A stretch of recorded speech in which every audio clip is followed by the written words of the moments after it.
Capítulo 10, en sus Biblias, por favor, Hebreos capítulo 10, a partir del versículo 19. Hebreos 10, a partir del versículo 19. Y en sus libros estamos en la página 76. Despacito, pastor. Sí, no hay prisa, hermanita, no hay prisa. Hebreos 10, a partir del versículo 19.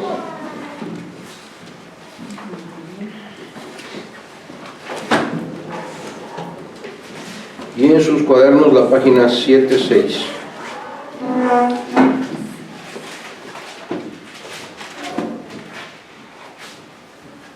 ¿La 7.5?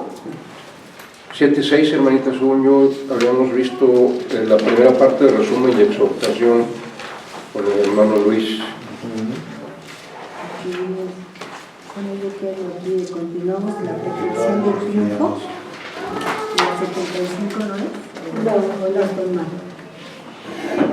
Sí, eso ya, todo lo de las perfecciones ya lo vimos, hermanita.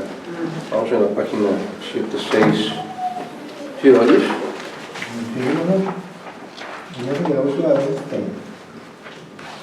Muy bien.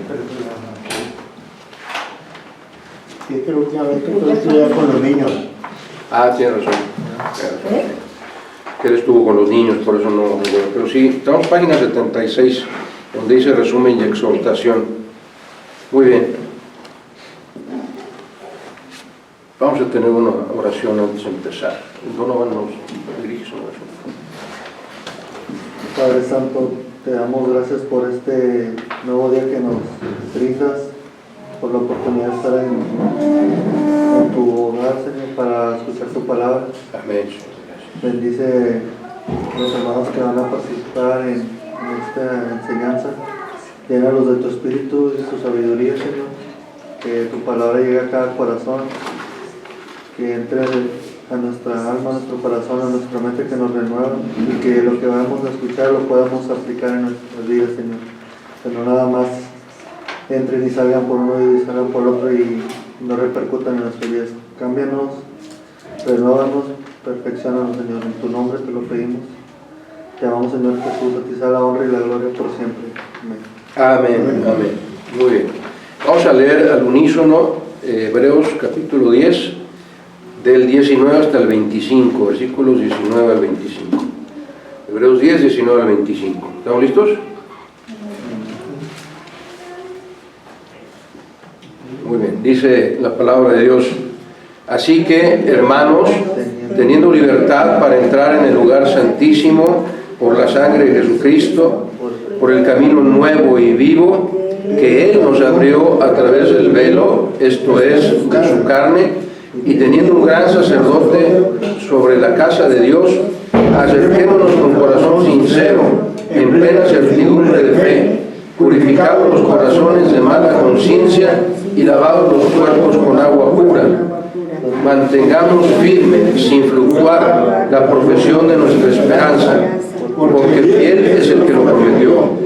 Y considerémonos unos a otros para estimularnos al amor y a las buenas obras, no dejando de congregarnos como algunos tienen por costumbre, sino exhortándonos, y tanto más cuando veis que aquel día se acerca. Amén. ¿Cuál será aquel día que se acerca? Lo vamos a ver más adelante, pero para no desviarnos. Muy bien. Estamos entonces, página 76, el último párrafo. Empieza diciendo, podemos decir con verdad. Alguien que me ayude. Salud. Alguien que me ayude a leer ese párrafo. Podemos decir con verdad que el habitar en el lugar santísimo con Cristo es una realidad espiritual para nuestras almas. Al cantar en pública reunión nuestros hermosos himnos de adoración, corresponde el fervoroso pensamiento íntimo a lo que cantan nuestros labios. Vivimos de veras una vida pujante por el poder manifiesto del Espíritu Santo, o vivimos más bien de prestado, reflejando débilmente la luz y el calor que hallamos en los buenos hermanos de nuestra congregación. Si las penetrantes palabras que hemos de meditar han de hacer mella en nuestro corazón, deberíamos parar un momento antes de leerlas, con el fin de hacer un examen de conciencia y no embotar el filo de la espada de la palabra por meras pretensiones o por una superficialidad que se contenta con actitudes religiosas, más o menos probadas en nuestros círculos cristianos, sin desnudar al alma, con todas sus hondas necesidades, ante los ojos penetrantes de aquel a quien tenemos que dar cuenta. Muy bien, son varias preguntas ahí, para que cada uno de nosotros la responda en lo personal, ¿verdad? La primera dice, podemos decir con verdad que habitar en el lugar santísimo con Cristo es una realidad de nuestras almas. Contéstelo usted para sí mismo. Cuando cantamos himnos, pregunta, ¿corresponde nuestro pensamiento a lo que cantan nuestros labios? ¿Realmente creemos en lo que cantamos? Es decir, realmente es una realidad en nuestra vida, lo cantamos no solo meditando las palabras, sino porque realmente eso es lo que siente mi corazón, ¿va? Otra pregunta, yo lo plantearía de otra manera, dice, vivimos de veras una vida pujante por el poder manifiesto del Espíritu Santo. Básicamente lo que está diciendo, estamos realmente sirviendo a Dios, se nota en nuestras vidas el poder del Espíritu Santo, se manifiesta el poder del Espíritu Santo en nuestras vidas. Esas son las preguntas, ¿no? O sea, la gente puede ver que realmente soy cristiano, ¿no? Esas son las preguntas que hace aquí. Y el doctor Trinchara, el escritor de este estudio, nos motiva a pensar en eso, en esas tres situaciones de nuestra vida. En la iglesia hay otra pregunta también, dice,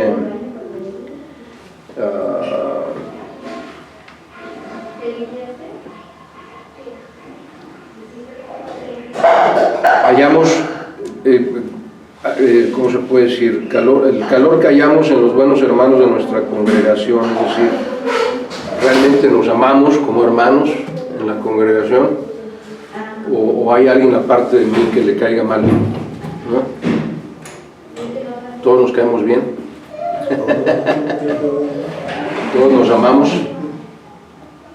Son las actitudes que tenemos que ver reflejadas en nuestra vida, porque lo que vamos a estudiar, lo que dice el autor de Hebreos, es que cuando por la muerte de Cristo en la cruz se rompe el velo, penetramos, entramos, tenemos ya posibilidad de entrar al lugar santísimo, a la presencia de Dios.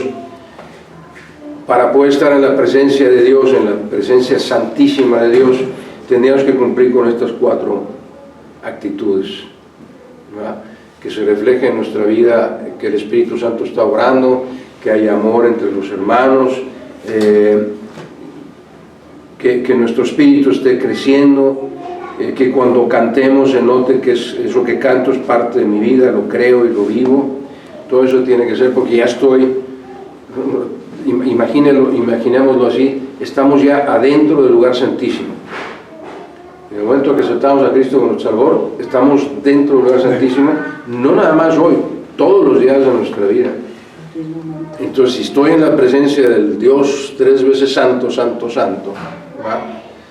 Cada día de mi vida se tiene que notar, yo tengo que estar consciente de que en todo momento de mi vida estoy dentro del lugar santísimo. No porque no esté en el templo, no porque no esté aquí o congregándome, quiere decir que estoy fuera del lugar santísimo. Claro, si caigo en pecado, me estoy saliendo del lugar santísimo. Es lo que nos está tratando de dar a entender el escritor de este estudio. ¿Sí se capta el concepto? Sí. Nos salimos de la presencia de Dios. Correcto. Si no tenemos la presencia de Dios en nuestro corazón, que es lo importante. Correcto. No en donde estemos, sino con lo que tenemos dentro, ¿verdad? Que es el Espíritu Santo. Que vivamos entendiendo que en donde estemos, trabajo, escuela, familia, casa, fuera de casa, donde estemos viajando, en todo momento, que nos quede claro que estamos dentro del lugar santísimo, estamos en la presencia de Dios. Es como si estuviera yo, figurativamente hablando, encerrado en un cuadro que era el lugar santísimo. En ese cuarto estoy encerrado todos mis días, todos los días de la vida, en donde quiera que yo esté. En el momento en que cometo un pecado, me salgo de ese lugar santísimo. Cuando me arrepiento y pido perdón por mis pecados y Cristo me limpia de pecado, otra vez puedo entrar al lugar santísimo. Y ahí es donde debo tratar de mantenerme siempre. ¿Sí? ¿Se está entendiendo? Sí. Muy bien. ¿Dudas, preguntas? ¿No? Leemos entonces ahí la página 77, es un párrafo muy chiquito. Página 77 hasta arriba, ¿qué dice? En cuanto a la interpretación de las gráficas figuras, hemos de recordar cómo hasta aquí que todo está saturado del simbolismo levítico, sin referencia al cual sería imposible calar hasta lo hondo del pensamiento del autor. Es decir, el autor de la epístola de los Hebreos, porque está hablándole a los hebreos, está utilizando un lenguaje que los hebreos entenderían porque ellos estaban siguiendo los ritos levíticos, ¿va? Muy bien, en resumen, Hebreos 10, 19 al 21, dice: así que hermanos, teniendo libertad para entrar en el lugar santísimo por la sangre de Jesucristo, por el camino nuevo y vivo que Él nos abrió a través del velo, esto es de su carne, y teniendo un gran sacerdote sobre la casa de Dios. Esos son los tres versículos que vamos a ver ahorita. En resumen, ¿qué dicen?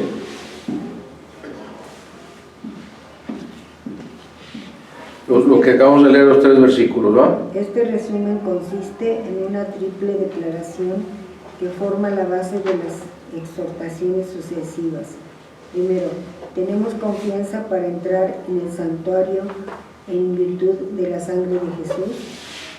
Segundo, este camino nuevo y vivo se traza a través del velo, que se definió como la carne del Salvador. Tercero, al entrar hallamos al gran sacerdote, quien administra la casa de Dios. Examinaremos por partes estos hermosos conceptos. Seguimos entonces con el siguiente párrafo, la entrada confiada. La entrada confiada no hace falta insistir más en el hecho de que se trata del verdadero tabernáculo, en el centro del cual está el trono de Dios. Por el capítulo 9 hemos aprendido que nuestro sumo sacerdote llegó ahí llevando simbólicamente su propia sangre y se sentó a la diestra de Dios.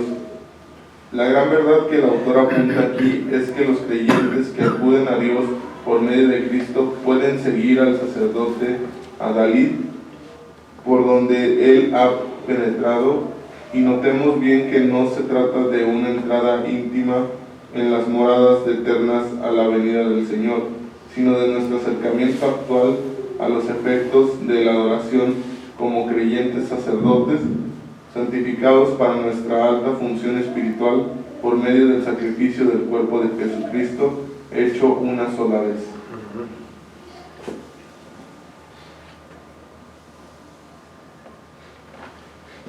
Muy bien. ¿Se entiende? Yo entiendo que al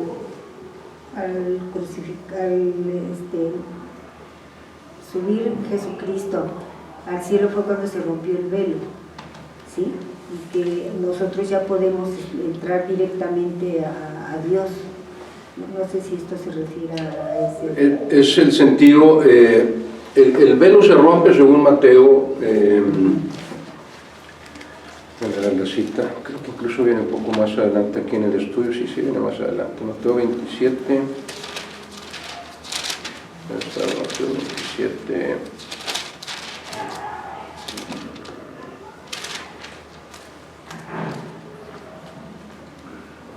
Mateo 27, 50, dice: mas Jesús, habiendo otra vez clamado a gran voz, entregó el Espíritu, versículo 51, y he aquí, el velo del templo se rasgó en dos de arriba abajo, y la tierra tembló y las rocas se partieron. Entonces, es en el momento en que Cristo muere, En ese momento se parte el velo, no cuando ya está en la presencia de Dios, ¿no? Aunque es una cuestión de instantes, ¿no? En el momento, cuando dice entregó su espíritu es que ya están en presencia de Dios Padre, ¿no? Entonces en ese momento es cuando se parte el velo. Y aquí está hablando el autor de Hebreos que este versículo no se refiere al hecho precisamente de que nuestro Señor Jesús ya estaba entrando, sentándose a la diestra de Dios Padre, sino al momento en que al partir el velo pudo entrar al lugar santísimo, antes de subir a la diestra de Dios Padre. ¿Para qué? Para que también nosotros pudiéramos entrar, ¿verdad? A eso se refiere. ¿Sí? Muy bien. Aquí viene una serie de representaciones de lo que era Levítico con lo que ahora es el nuevo tabernáculo en Cristo, ¿no? En el siguiente párrafo, está un poquito extenso, pero creo que vale la pena leerlo. Los siguientes dos párrafos, desde tengamos delante hasta donde termina en la página 78, por favor. Alguien que me ayude a leer esa parte. Tengamos delante mentalmente el plano del tabernáculo en el desierto, acordándonos que el altar de bronce donde se ofrecían los holocaustos y demás sacrificios se hallaba cerca de la entrada del patio. Luego se llegaba a la cortina del lugar santo con sus típicos muebles y después al velo que hacía separación entre el lugar santo y santísimo, donde se hallaba el arca, el simbólico centro de todo. El simbólico centro de todo. Tendremos que volver a considerar algo de eso más abajo, pero en este contexto hemos de recordar que solo los sacerdotes pasaban más allá del altar de bronce y que solo el sumo sacerdote, una vez al año, penetraba más allá del velo. Ahora bien, el Espíritu manifiesta aquí que todo creyente tiene parecia, o sea, valor alegre y confiado, no solo para pasar al patio, sino aún para entrar en el lugar santo, donde se vale de los medios de la gracia simbolizados por el candelero, la mesa de los panes de la proposición y el altar del incienso. Y como si este gran privilegio sacerdotal fuera poco, pasa con confianza reverente pero gozosa al mismo santuario donde en el símbolo Aarón entraba temblando solo una vez al año. Y el asombro es tanto mayor cuando recordamos que no solo trata ya de un modelo material, sino de la gran realidad de realidades que meditamos dentro de los pobres límites del pensamiento humano al estudiar el capítulo 8.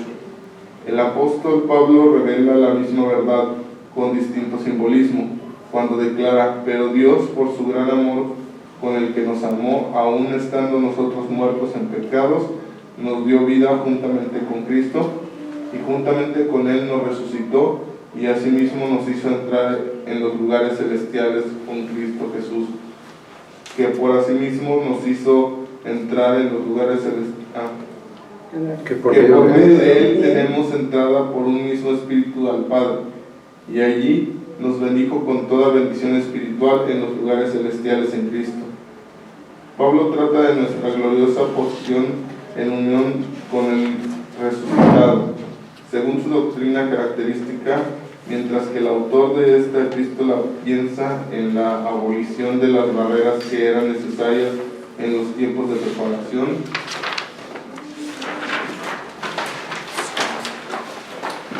Y nos hace ver que lo que el régimen levítico indicaba como una posibilidad aún no realizada, ha llegado a ser nuestro derecho en Cristo. El verdadero tabernáculo se llena de multitudes en verdaderos adoradores que disfrutan de la visión celestial y elevan el incienso a su culto espiritual en la misma presencia de Dios. El otro también. El preciso pasaporte que confiere tantos privilegios en la sangre de Cristo, o sea, todo el valor del sacrificio del Calvario, hecho nuestro por la apropiación de la fe. Nuestra alegre confianza no tiene nada de orgullo ni de presunción humana, pues al adentrarnos a la presencia del Rey de Reyes, la sangre preciosa de Cristo nos recuerda que nuestra vida era perdida y bajo condenación de muerte, y que hacía falta la entrega de la vida del sacrificio de valor infinito para que pudiéramos recobrar una existencia real y espiritual, volviendo a Dios como al verdadero centro de nuestro ser, redimidos ya y santificados en Cristo. Toda la gloria pues es la suya y la alegre confianza descansa en Él y solo en Él. Hermoso pasaje, ¿va? Aquí, ¿quieres contar?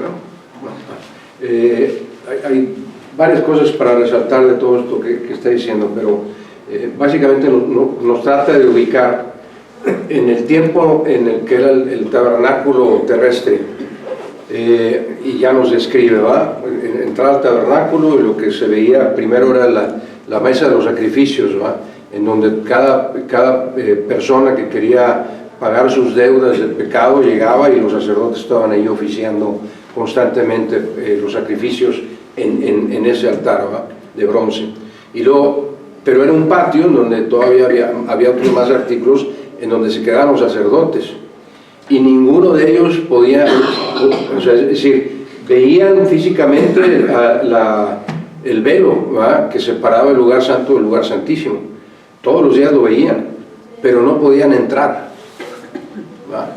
E incluso dice que el sacerdote, el sumo sacerdote, entraba ahí, pero entraba con miedo de que a lo mejor había algún pecado en su vida y no había hecho el sacrificio correctamente, o no había hecho todo el ritual correcto para poder entrar al lugar santísimo. Entonces entraba con mucho miedo, ¿va? Ya nos había platicado el hermano Juan que lo amarraban de la cintura con un lazo por si caía muerto allá adentro poderlo sacar, porque nadie podía entrar al lugar santísimo, ¿va? Entonces con ese miedo se entraba. Entonces nos dice el autor de Hebreos ahora, nos magnifica toda esta imagen y dice: el altar del sacrificio es la cruz de Cristo, que se derramó ahí toda la sangre de Cristo, ¿va? Y eso en el momento en que eso sucede, ya no hay velo, se raja, se rompe el velo de arriba abajo, y entonces ya no debemos entrar con temor al lugar santísimo como lo hacía el sumo sacerdote. No tenemos por qué tener miedo, porque no vamos a entrar ahí porque seamos limpios nosotros en nuestra forma de ser o nuestra forma de vida. Entramos ahí porque la sangre de Cristo nos limpió, y entonces entramos confiadamente. Es lo que dice el autor de Hebreos, los versículos que leímos nos invita precisamente a eso. Dice otra vez el capítulo 10: así que, hermanos, teniendo libertad para entrar en el lugar santísimo por la sangre de Jesucristo, acerquémonos con un corazón sincero, en plena certidumbre de fe, de que nuestros corazones han sido purificados. Ya no, o sea, no es una actitud igual que la del sacerdote, del sumo sacerdote, ¿va? Que entraba con miedo a caer fulminado ahí en el lugar santísimo, y ya no hay ningún velo que nos impida entrar. Entonces todo eso es lo que tenemos que apreciar, ¿va? Y es lo que está hablando aquí el autor de Hebreos. Muy bien, ¿se entendió? ¿Sí? ¿Estamos claros? Muy bien. ¿Cuál es ese camino nuevo y vivo? Hebreos 10:20 dice, lo acabo de leer: por el camino nuevo y vivo que Él, Jesucristo, nos abrió a través del velo, esto es, de su carne. Alguien que me debe leer ese párrafo: el camino nuevo y vivo.